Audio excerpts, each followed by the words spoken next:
এই দেখো হ্যালো বন্ধুরা, দেখো একটা নতুন তাই ব্লগ তাই নিয়ে চলে তাই তাই এসেছি। করা আশা করি সবাই ভালো আছো। বুঝেছ দেখো না আমার ছেলে ভীষণ দুষ্ট বুঝেছ না হয়েছে, অনেকদিন পর ভিডিও দিচ্ছি। ও এখন হামাগুড়ি দিতেও শিখে গেছে।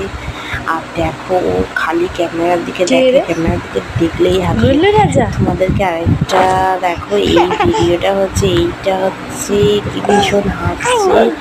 এই সময়টা ওকে যখন ক্যামেরাটা দেখিয়েছি তখনই কি ভীষণ হাসছে, কি দুষ্টু এদিকে হয়েছে এসো বলে বোঝাতে পারবো না। তো দেখো এখন আমি ওকে ডাকছিলাম, ওকে এমন হামাগুড়ি দিয়ে আমার কাছে ছুটে ছুটে আসছে। দেখো আরেকটা দেখো, ওকে সবসময় যখন আমি নিচে রাখি এই টেবিল ফ্যানটা পাপা আমি হাত দেয় বন্ধ না, করে এসো রাখি, এই কারণ যে ও এই যে হাতিয়ে এসো দেয়। ওকে বললেও শোনে না, ও এই টেবিল ফ্যানটা ধরে উঠে দাঁড়িয়ে যায়।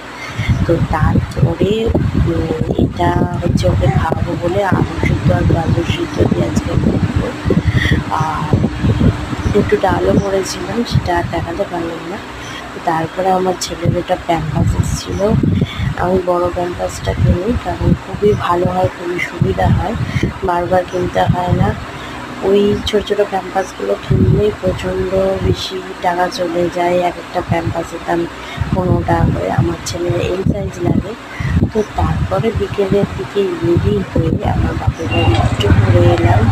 ভালো লাগছিল না আজকে, সেই জন্য ঘুরতে যাচ্ছিলাম। তো সেখানে আর ভিডিও করা হয়নি, ওকে নিয়েই সবাই এত ব্যস্ত ছিল। তো ভিডিওটা ভালো লাগলে একটা লাইক করে দিও। টাটা।